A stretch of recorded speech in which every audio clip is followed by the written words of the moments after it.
O tempo passa muito rápido, né? E eu já estava achando, na verdade, que a Páscoa era um pouco mais para frente, fosse em maio. Mas a Páscoa é já daqui a 4 semanas. Então, como a gente já encerrou uma série de reflexões há 2 semanas atrás, eu achei interessante a gente refletir a respeito da Páscoa e da ressurreição de Cristo. E por conta disso, então, nós estamos, a partir de hoje, começando uma nova série de reflexões.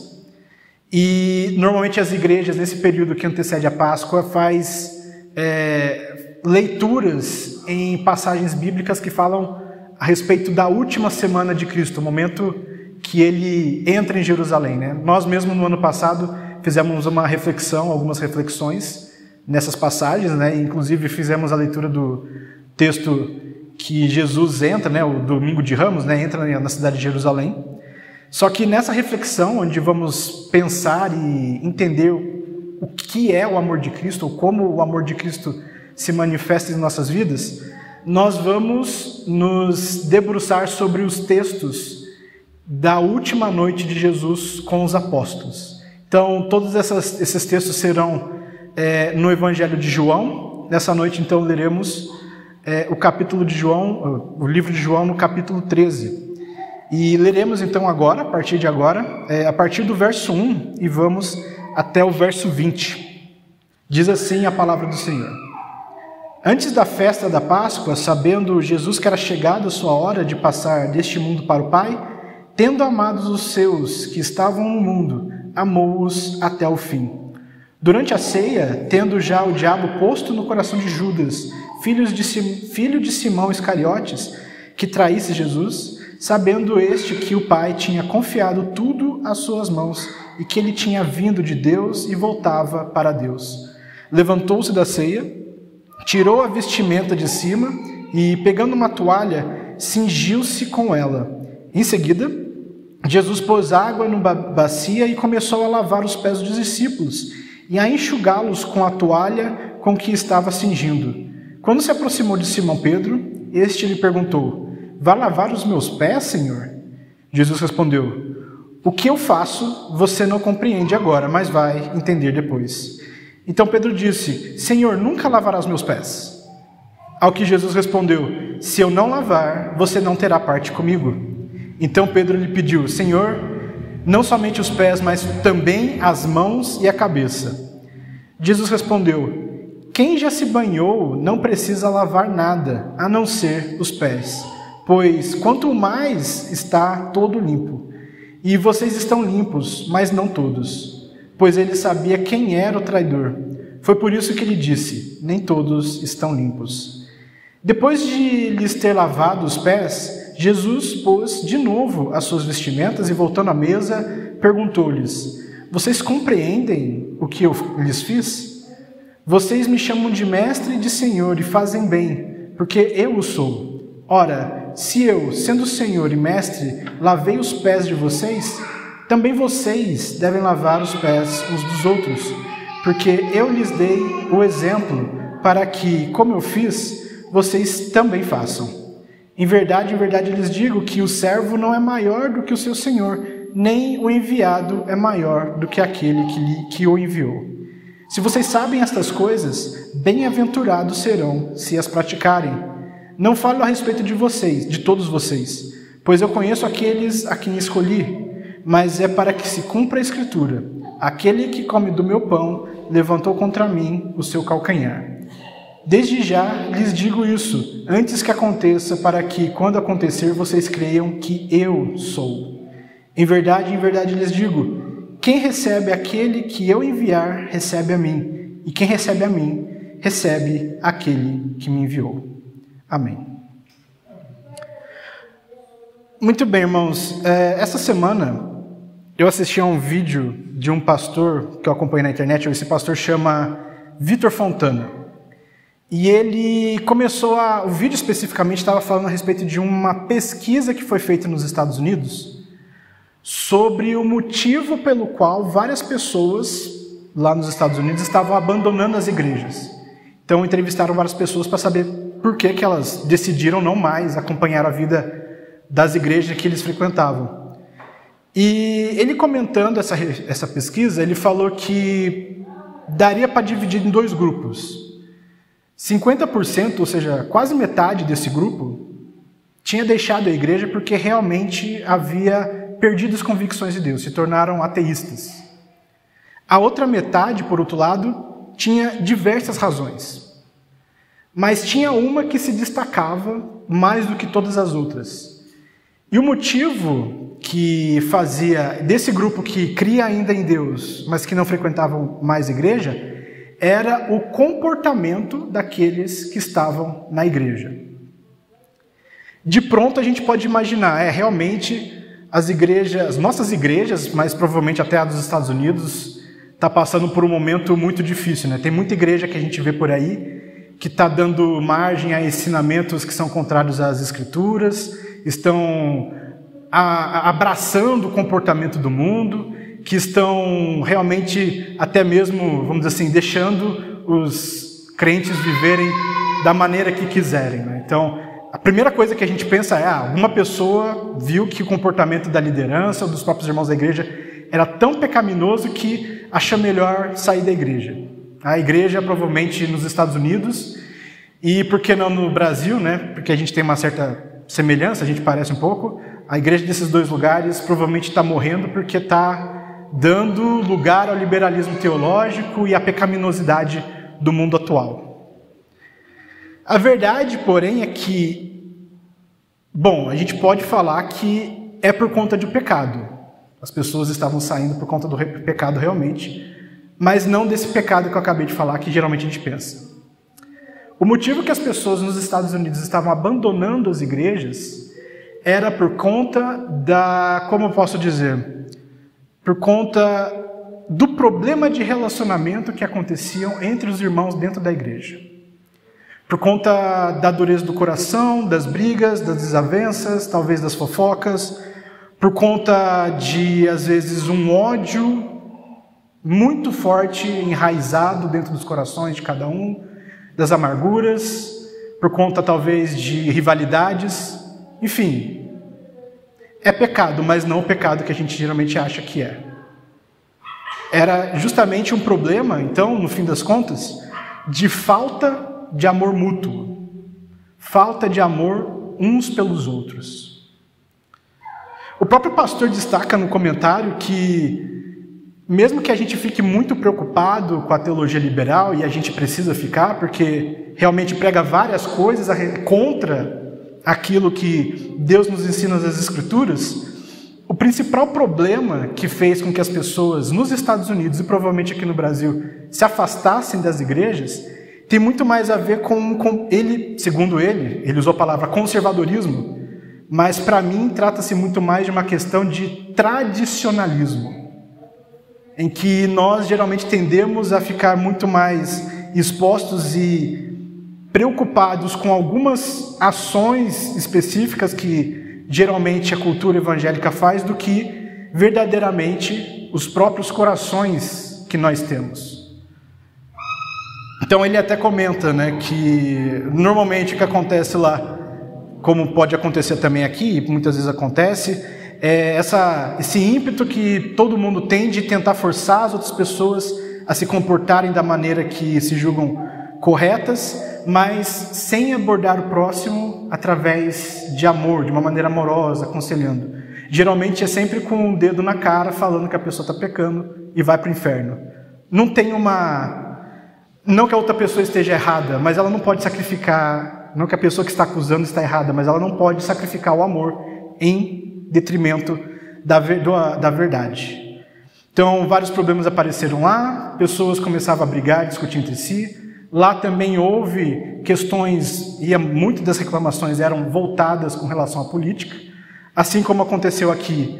Lá aconteceu muito de pastores e às vezes até membros das igrejas forçarem uns aos outros a votarem em um determinado partido, ou em um determinado político, se esquecendo e deixando de lado a união em Cristo.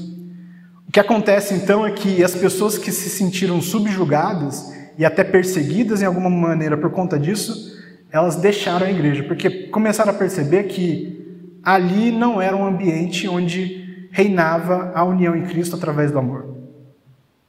Então várias coisas vão se juntando, e no fim das contas o problema nosso é realmente a dureza do nosso coração. E se a gente for ver todo o Novo Testamento, especialmente os Evangelhos, quando narram os ensinamentos de Jesus e até mesmo os momentos que ele falava em segredo com os apóstolos, né, que era bem comum Jesus ensinar e, após ensinar, através de parábolas, comentar aos apóstolos o que é que realmente ele havia ensinado, era muito comum que nós víamos sempre Jesus falando: olha, os fariseus estão mais preocupados com as ações externas do que o que está realmente no coração das pessoas. Eles preferem muito mais ter uma aparência de santidade, preferem muito mais se parecer como pessoas santas e sábias, livres de erro e condenação, mas eles não percebem que a verdade do Evangelho, a verdade do amor de Deus, ela não muda apenas comportamento, ela muda profundamente os nossos corações. É uma coisa mais orgânica, é uma coisa que a gente não se força a fazer uma coisa, fazer algo, fazer alguma atitude, de modo que as outras pessoas ou pareçam que nós somos santos, ou pelo menos a gente não dá motivo para as outras pessoas falarem da gente. O que Jesus ensina que devemos fazer é estarmos atentos aos motivos e às tendências dos nossos próprios corações. Se os nossos corações mudam, nossas atitudes automaticamente mudam junto com elas e mudam de maneira adequada. Ora, não é somente, nós geralmente esquecemos dessa parte, não porque sempre queremos parecer alguém que nós somos, mas também tem muito uma questão de nós esquecermos de olharmos a condição espiritual que nós nos encontramos. É uma coisa muito comum. Ou a gente quer parecer uma coisa que a gente não é, rede social está aí para isso, funciona muito dessa maneira, ou a gente esquece totalmente de ver como é que o nosso coração, ou o que é que o nosso coração realmente está nos levando a fazer. E no fim, então, o que Jesus estava ensinando constantemente aos seus discípulos era que eles precisavam tomar extremo cuidado com aquilo que estava no coração deles.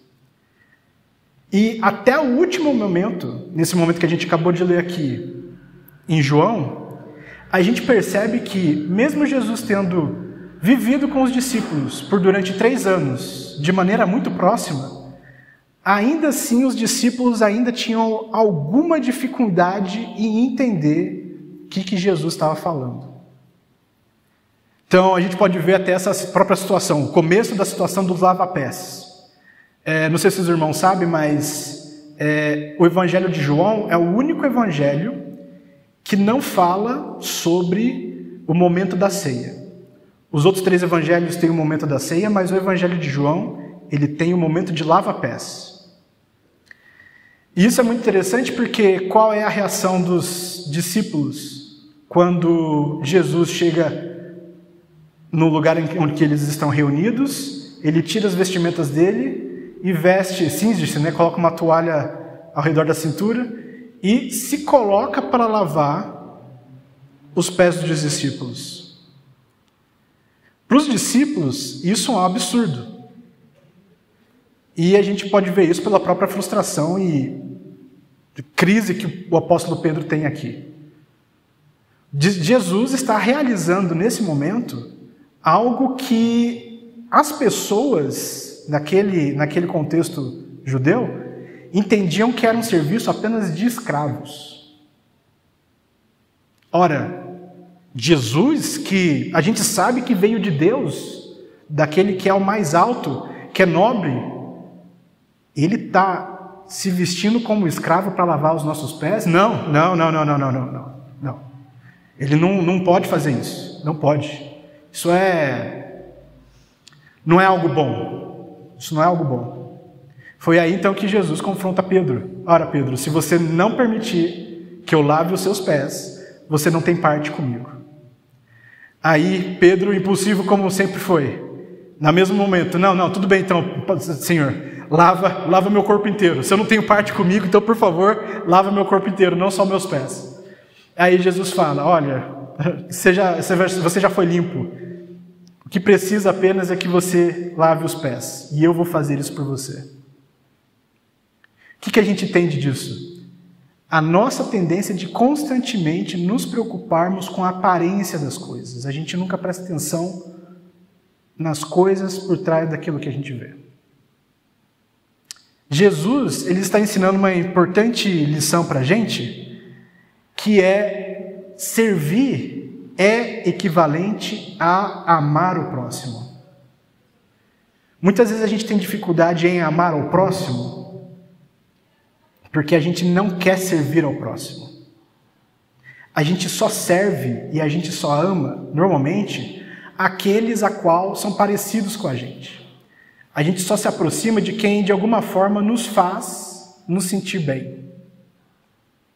O que Jesus está ensinando de uma outra maneira é que Ele ama ao próximo e Ele está ensinando isso aos discípulos. Ame ao próximo, independente da aparência dele, faça o serviço que precisa ser feito por amor a Ele.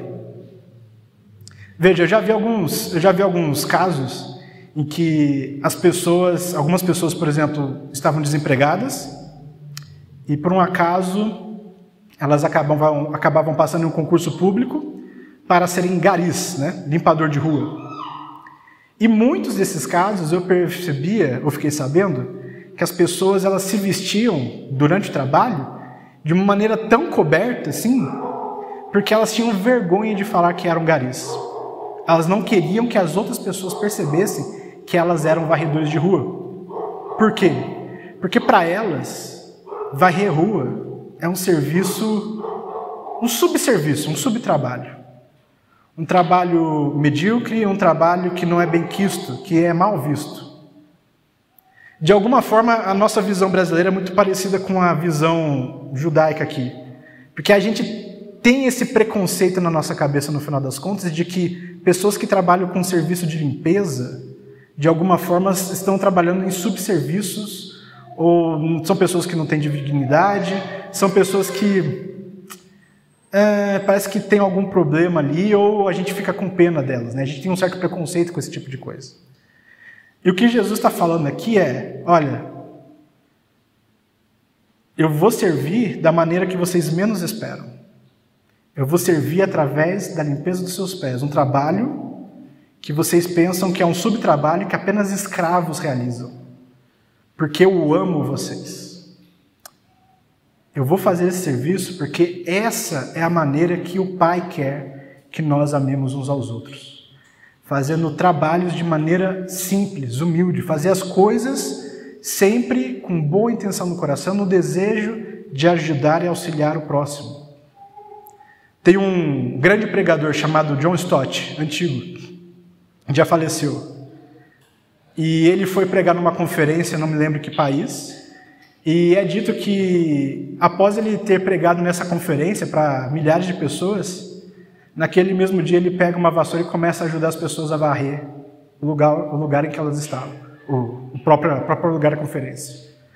O pessoal que estava trabalhando ficou muito admirado, porque não imaginava que o pregador, a pessoa mais importante, vamos dizer assim, naquele lugar, estava se prestando a fazer um serviço que isso é coisa de... qualquer pessoa pode fazer isso. Por que ele está fazendo? Por que ele pegou na vassoura e começou a varrer?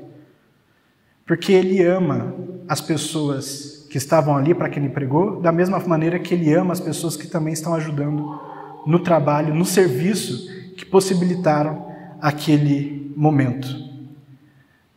Nosso problema, irmãos, é que nós vivemos num ambiente, temos uma mentalidade de constantemente sermos servidos. A gente quer ser servido e quando a gente vai servir, a gente só quer servir algumas pessoas e a gente só quer servir de uma maneira específica que tem a ver com as minhas habilidades, meus dons ou com alguma coisa que eu gosto de fazer. E o que Jesus está ensinando é outra coisa. Jesus está falando, olha, o que precisa ser feito, eu vou fazer. E eu estou ensinando isso aos discípulos. E os discípulos também têm que fazer isso. Eles têm que trabalhar dessa maneira. Porque esse é o amor que eu ensinei a eles. Os discípulos estão confusos por conta disso. Eles ainda não estão entendendo o amor que Jesus está ensinando para eles. Então, uma coisa muito interessante que aparece nesse texto é que, justamente um pouco depois que Jesus lava os pés de Judas, o diabo coloca no coração dele para ir vender Jesus. E, como a gente sabe, Judas, ele era um coletor de impostos. Ele, pelo menos, era na verdade, era o tesoureiro da companhia de Jesus. O negócio dele era mexer com dinheiro. Ele sabia mexer com dinheiro. De alguma forma, o diabo foi justamente no ponto forte dele. Ele usou aquilo que ele estava mais acostumado a realizar, a mexer com dinheiro, para justamente trair Jesus. Isso nos ensina que provavelmente são os nossos próprios pontos fortes, o nosso próprio, não, eu só vou servir aqui porque isso é o que eu sei fazer, não vou servir em outra coisa porque não é o que eu sei fazer. Ou, não, eu sou bom ou nessa coisa específica, ou meu dom espiritual é tal coisa. Muitas vezes é nessa nossa fraqueza, nessa nossa força, que o diabo ataca. E é por isso que Jesus está ensinando humildade. Humildade é o modo pelo qual Deus trabalha em nossas vidas e trabalha através de nós. Deus usa sempre o improvável, o pequeno, o menor, aquilo que a gente não dá importância, para poder trazer transformação no lugar em que nós estamos. Então, é muito nesse sentido de forças, né? De nossas forças, onde geralmente nos apoiamos mais. Geralmente a gente tem algumas virtudes. Geralmente a gente acha, por exemplo, eu sou muito paciente. Eu sou bem paciente. As pessoas falam bastante coisa para mim, mas como eu sou paciente, eu deixo para lá. E geralmente as pessoas exaltam, não, nossa, ele é paciente, nossa, realmente ele é uma pessoa muito boa. Ou por conta da paciência dele, ele é realmente uma pessoa que talvez seja mais espiritualizada. O problema é que, às vezes, nessa nossa força, por exemplo, de paciência, a gente não percebe que, atrás dessa fachada de paciência, mora um coração profundamente irado e raivoso, que muitas vezes não está esperando a menor brecha para poder descarregar todo o ódio que está dentro dele. Às vezes a gente se vangloria de alguma coisa, de algum ponto forte nosso, como por exemplo paciência, como eu falei, sem perceber que essa paciência que a gente está tendo está vindo dos nossos próprios esforços, está vindo da nossa própria carne.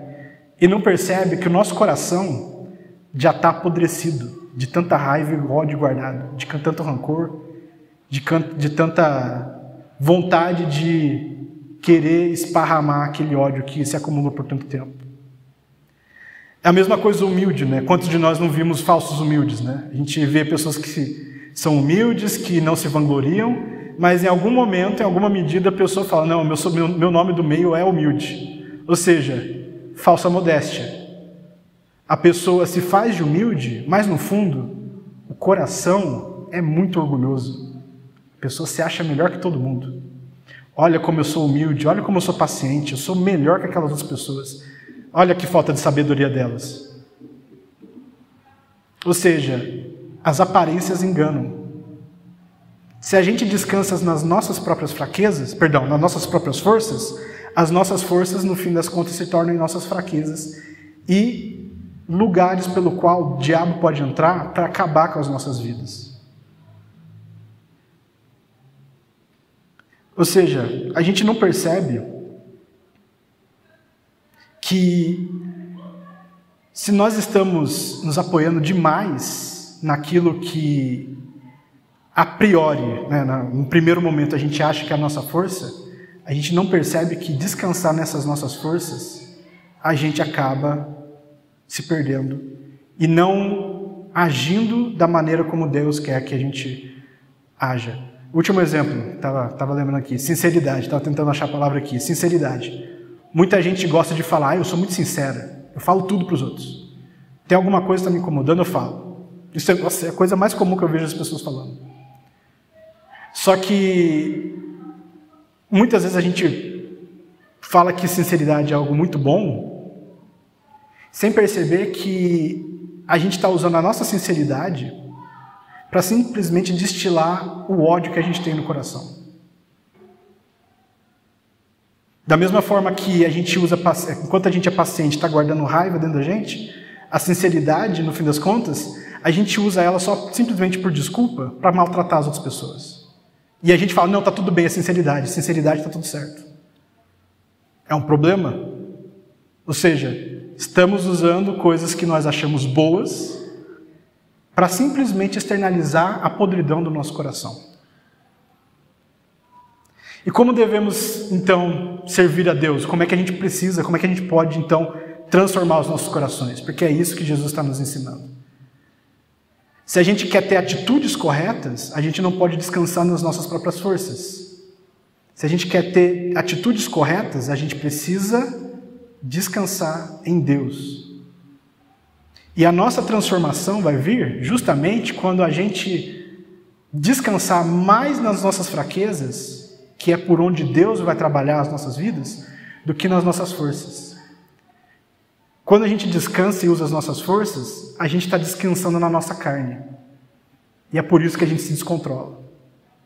Agora, quando a gente descansa nas nossas fraquezas, Deus é glorificado. Porque qualquer coisa que vier a partir disso, não vai gerar vaidade na gente.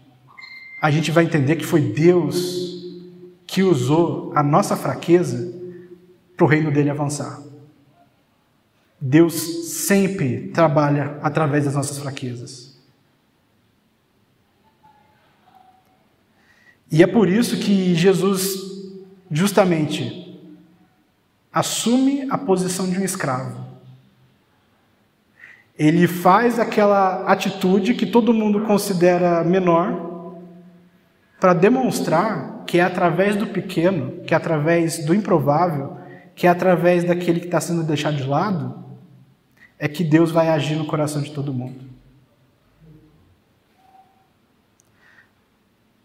A gente precisa aprender a viver de maneira sincera, olhando para os nossos corações, constantemente.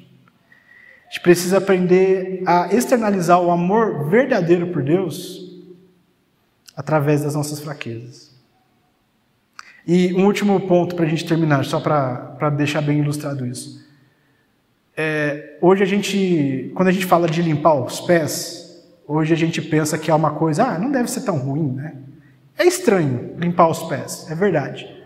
Mas o pé todo mundo hoje em dia está praticamente limpinho, né? Todo mundo usa calçado, um tênis, um sapato e usa meia.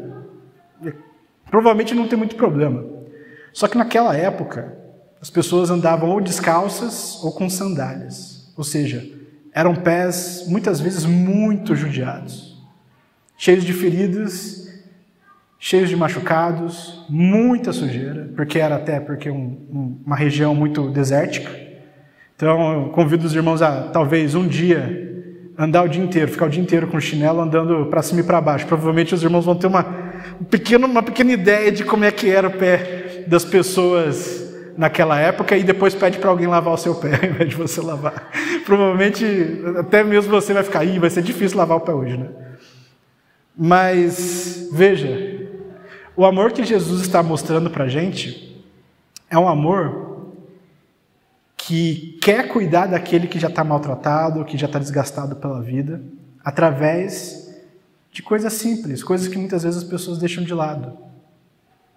O lavar os pés naquela época era considerado um trabalho escravo, mas ainda assim é um trabalho que tinha que ser feito por alguém de muita confiança, para poder limpar o pé corretamente, tratar das feridas quando fosse necessário. E a pessoa que vai lavar o pé, que vai ter o pé lavado, ela também precisa ter uma certa humildade para se deixar ter esse momento de, vamos dizer assim, uma certa intimidade, né? Porque não é uma coisa muito fácil também você deixar o pé ser lavado ou você se deixar ser servido. É algo relativamente difícil. E quando Jesus faz essa ação para os apóstolos, ele também está dizendo para eles que o desejo no fundo do coração de Jesus, o amor que Jesus está demonstrando aos apóstolos, tem a ver com, olha, eu quero cuidar de você, quero tratar das suas feridas, quero tratar da sua alma, de modo que você se torne aquilo que você nasceu para ser. E aquilo que a gente nasceu para ser é ser parecido com Cristo. Ou seja, nós precisamos ser iguais a Cristo. O que Jesus nos últimos 3 anos havia feito, convivendo com os apóstolos, foi totalmente resumido e concentrado nesse pequeno gesto de lavar os pés dos apóstolos. Jesus está falando, olha, eu quero que você se pareça comigo, porque eu sou como o Pai. Eu quero que você tenha o coração do Pai. Seja humilde, seja manso, seja servo. Ame as pessoas. E ame-as servindo-as, não impondo qualquer coisa que você acha adequado ou não. Porque o verdadeiro amor, e esse é o último mandamento que, não o último, mas é o mandamento que Jesus deixa no final desse capítulo, capítulo 13, é de amar uns aos outros. E o modo que Jesus está falando para a gente amar uns aos outros é cuidar uns dos outros. Cuide das feridas, cuide dos pés uns dos outros, do Espírito. Então, os irmãos, se quiserem acompanhar, lá no verso 31 do capítulo 13 mesmo. Verso 31 do capítulo 13. Quando Judas saiu, Jesus disse, agora foi glorificado o Filho do Homem, e Deus foi glorificado nele.